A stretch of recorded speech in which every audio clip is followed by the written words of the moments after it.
अस्सलाम वालेकुम स्टूडेंट्स, उम्मीद है आप खैरियत से होंगे।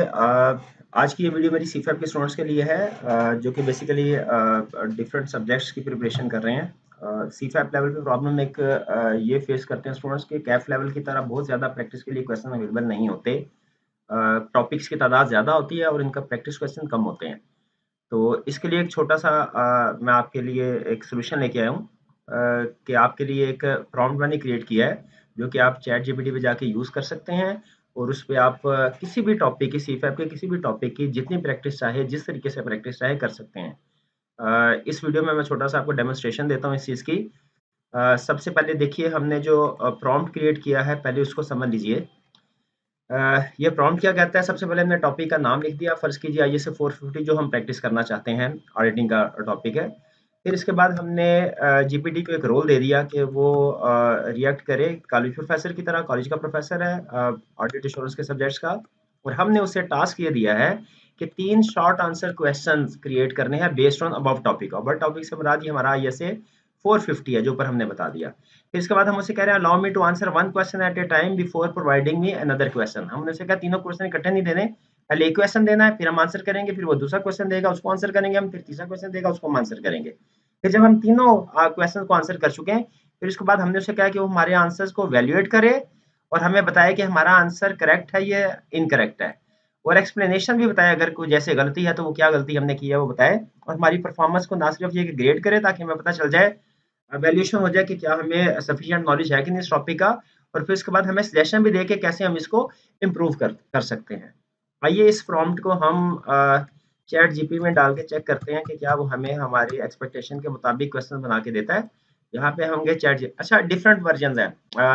अगर तो आप प्लस सब्सक्राइबर हैं तो बेहतर है कि जो लेटेस्ट मॉडल है जीपीटी 4o इसी को यूज़ कीजिए। अनकरीब वैसे ये फ्री होने वाला है, लेकिन फिलहाल ये भी फ्री नहीं है। आप इसको 3.5 पे भी यूज़ कर सकते हैं। मैं पहले आपको 4o के साथ, क्योंकि जो इसकी परफॉर्मेंस है ज़ाहिर है न्यूएस्ट और जो मोस्ट एडवांस मॉडल है उसकी परफॉर्मेंस कंपैरेटिवली बेहतर होती है। तो मैं पहले आपको जीपीटी 4o के ऊपर इसकी परफॉर्मेंस शेयर करता हूँ। हमने इस प्रॉम्प्ट को सिंपली कॉपी कर दिया। ये प्रॉम्प्ट मैं इस वीडियो की डिस्क्रिप्शन में आपके साथ शेयर कर दूँगा ताकि आप इसको यूज़ करना चाहें तो कर सकें आसानी के साथ। जी, प्रॉम्प्ट हमने उसको दे दिया। अब वो हमसे क्वेश्चन पूछ रहा है। सबसे पहले उसने पूछा explain the primary objective of ISA 450। इसका ऑब्जेक्टिव बताइए क्या है। अब हमने इवैल्यूएट करना है कि इसका ऑब्जेक्टिव क्या था, याद की करना है हमने और फिर लिखना है। फॉर एग्जांपल मैं यहाँ पे लिखता हूँ जो मुझे इस वक्त फौरी तौर पे याद आ रहा है, to evaluate whether effect of identified uncorrected misstatements is material or not on quantitative basis as well as qualitative basis। ये मैंने अपना आंसर उसको सबमिट करवा दिया। फिर उसके बाद से दूसरा क्वेश्चन पूछा what factor should I under consider when evaluating whether uncorrected misstatements are material individually or in aggregate. अब फॉर एग्जांपल मैं इसे कहता हूँ वो कौन-कौन से फैक्टर कंसीडर करने चाहिए उसको। क्वांटिटेट अमाउंट ऑफ मिसस्टेटमेंट, फिर इसके बाद nature of misstatement, for example related party transactions, fraud, non compliance with laws and regulation, etcetera etcetera. ये मैंने दूसरा क्वेश्चन का आंसर दे दिया इसको। फिर उसके बाद ये describe the documentation requirement for uncorrected misstatement. अब डॉक्यूमेंटेशन रिक्वायरमेंट्स क्या है, number 1 materiality level including clearly trivial level, next list of uncorrected misstatements। ये हमने फर्ज कीजिए उसको बता दिया। अब ये तीनों क्वेश्चन का हमने आंसर दे दिया है। वन बाय वन अब हमें वैल्यूएट कर रहा है, हमारा आंसर वैल्यूएशन कर रहा है कि हमने फोकस ठीक किया मटेरियलिटी के ऊपर और क्वांटिटेटिव और क्वालिटेटिव दोनों फैक्टर्स को इंक्लूड किया है। हमें उसने ग्रेड दिए हैं 10 में से 8, लेकिन साथ ही उसने हमें सजेशन भी दिया इम्प्रूवमेंट के लिए कि आपने इम्पैक्ट ऑन फाइनेंशियल स्टेटमेंट्स को भी डिस्कस करना है और कम्युनिकेशन विद 2-4 वीक गवर्नेंस को हमने इंक्लूड नहीं किया, ये भी एक ऑब्जेक्टिव है। और फिर उसने हमें एक इम्प्रूव्ड आंसर का फॉर्मेट दे दिया। नेक्स्ट, इससे आपकी कंसेप्ट्स की रिवीजन भी हो जाएगी, वैल्यूएशन भी हो जाएगी और साथ ही साथ कंसेप्ट्स की रिवीजन भी हो जाएगी। नेक्स्ट, दूसरे क्वेश्चन में उसने हमें हमारा आंसर की वैल्यूएशन की है। इसमें हमारा उसने बताया कि identification of amount and nature हमने ठीक आइडेंटिफाई किया है। लेकिन कुछ स्पेसिफिक कंसीडरेशन को मिस कर दिया है। टोटल उसने हमें मार्क्स दिए हैं 7 और फिर इम्प्रूवमेंट के लिए बता रहा है कि क्यूमुलेटिव इफेक्ट को आप इंक्लूड कीजिए और कंटेक्स्ट ऑफ मिस स्टेटमेंट भी देखिए, स्टैंडर्ड इसको भी डिस्कस करता है और इम्पैक्ट ऑन की फाइनेंशियल रेशियो डिस्क्लोजर। ये मैंने जब उससे क्वालिटेटिव फैक्टर्स को डिस्कस किया, उसमें ये फैक्टर मैंने इंक्लूड नहीं किया, तो उसने इसको मेंशन कर दिया। इसी तरीके से उसने बाकी के जो मेरा तीसरा क्वेश्चन था, इसके ऊपर भी उसने मुझे ग्रेडिंग कर दी। तो उससे मुझे अंदाजा हो गया कि क्या मैं कंसेप्ट को पूरे तरीके से डिस्क्राइब कर पा रहा हूँ या नहीं और कौन से कंसेप्ट मेरे मिस हैं। अब इसी तरह फर्ज कीजिए मैं नेक्स्ट इसको बोलता हूँ कि 402 ISA 402 में मेरी टेस्टिंग करें।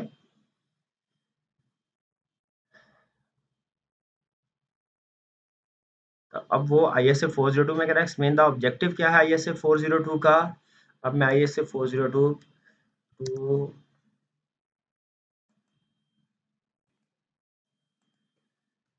evaluate controls of service organization।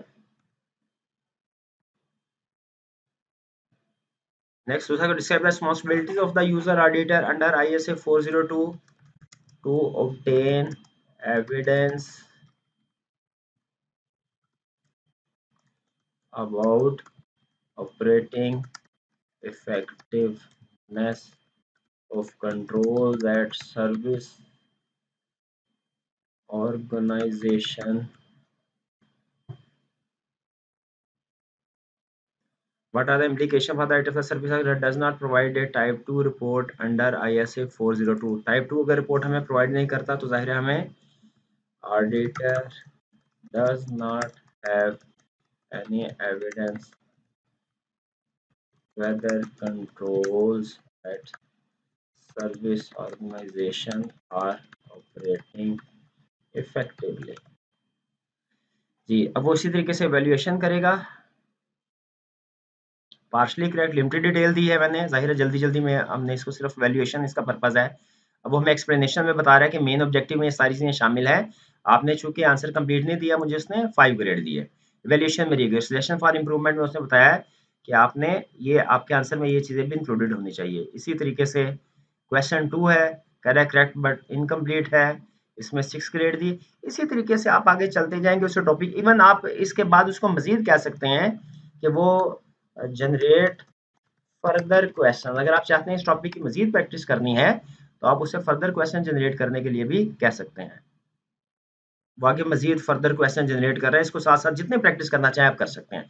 अच्छा, मजीद अगर आप इस प्रॉम्प्ट को चेंज करें तो इसमें आप डिफरेंट टाइप के क्वेश्चन भी ऐड कर सकते हैं। जैसे 3 शॉर्ट आंसर क्वेश्चन है, इसको मैं फर्स्ट कीजिए 3 MCQ बेस्ड क्वेश्चंस भी कह सकता हूं। अब वो क्या करेगा, MCQ बेस्ड क्वेश्चन जनरेट करेगा और फिर बाकी सारा सिस्टम उसी तरीके से। अब मैंने इसमें से एमसीक्यूज को पढ़ के इसको सेलेक्ट करना है कि मेरे ख्याल में कौन सा एमसीक्यू ऑप्शन करेक्ट हो सकती है। इसको अगर मैं ट्रू फॉल्स क्वेश्चन कहूँ, वो ट्रू फॉल्स भी, यानी जिस तरीके से आप टेस्टिंग करवाना चाह रहे हैं ट्रू फॉल्स भी करवा सकता है, या इवन मैं इसको case study short case study based question अगर बोलता हूँ कि short case study based questions generate करें, क्रिएट 3 शॉर्ट केस स्टडी। तो उसी तरह जिस तरीके से वो शॉर्ट फॉर्म क्वेश्चन जनरेट कर रहा था, वो केस स्टडी छोटी सी मुझे बताएगा और फिर उसके बाद उसके ऊपर मुझसे क्वेश्चन पूछेगा और मेरे आंसर को वैल्यूएट करेगा। इसी प्रॉम्प्ट को यूज करते हुए आप इवन ऑडिट के अलावा जो दूसरे सब्जेक्ट्स हैं इनमें भी अपनी वैल्यूएशन कर सकते हैं। जैसे फर्ज कीजिए मैं वैल्यूएशन करना चाहता हूँ IAS 16 फॉर एग्जांपल, तो मैं प्रॉम्प्ट को थोड़ा सा चेंज कर दूंगा। अब मैंने इसे काउंटिंग नहीं बल्कि इसे इंटरनेशनल प्रोफेसर बनाना है, इंटरनेशनल फाइनेंशियल रिपोर्टिंग। ये रोल जरूर चेंज कर दीजिएगा जब आप इसको डिफरेंट सब्जेक्ट्स में टेस्ट करना चाहते हो। और मैं चाहता हूँ 3 ट्रू फॉल्स क्वेश्चन जनरेट करे। तो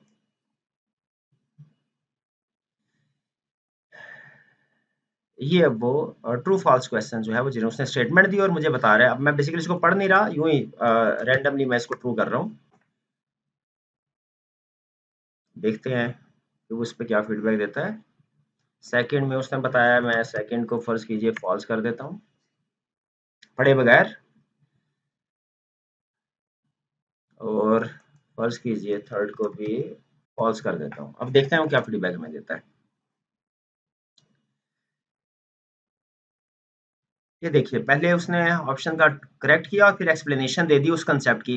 अब इसी तरह मेरा टेस्टिंग भी होगी और ये चूंकि एक्सप्लेनेशन दे रहा है मेरे कंसेप्ट की रिवीजन भी होगी, इसमें उसने कंप्लीट मार्क दिए। अब ये इत्तेफाक से दूसरा आंसर जो मैंने फॉल्स की ये भी करेक्ट हो गया, इसमें भी पूरे मार्क्स। और तीसरा क्वेश्चन जो इनकरेक्ट हुआ और उसने मुझे इसमें बता दिया, एक्सप्लेनेशन कर दी और सजेशन फॉर इम्प्रूवमेंट दे रहा है।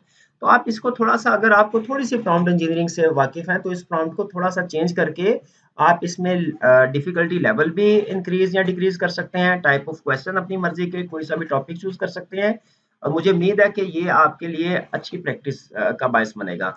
अब इसी को आप 3.5 मॉडल पे भी यूज़ कर सकते हैं। लेकिन उसमें थोड़ा-सा क्वालिटी पे फ़र्क पड़ता है, लेकिन ये मैंने चेक किया है, ये स्टिल टेस्टिंग के लिए एक अच्छा मटेरियल प्रोवाइड करता है। उस लेवल की क्वालिटी नहीं होगी जो लेटेस्ट मॉडल की है, लेकिन अगर आप इवैल्यूएशन करना चाहें इसके ऊपर तो कर सकते हैं। देखिए अब यहाँ पे उसने क्वेश्चन 1, 2, 3 तीनों क्वेश्चन इकट्ठे इकट्ठे दे दिए हैं। थोड़ा-सा फ़र्क है क्योंकि मॉडल डिफरेंट है, 3.5 और 4 हो। तो इस तरीके से आप इस प्रॉम्प्ट को यूज़ करते हुए अपने आप अपनी वैल्यूएशन भी कर सकते हैं और डिफरेंट कंसेप्ट्स को भी रिवाइज कर सकते हैं। उम्मीद है ये वीडियो आपके लिए यूज़फुल साबित होगी। इस वीडियो को यहाँ पे ख़त्म करते हैं। अल्लाह हाफ़िज़।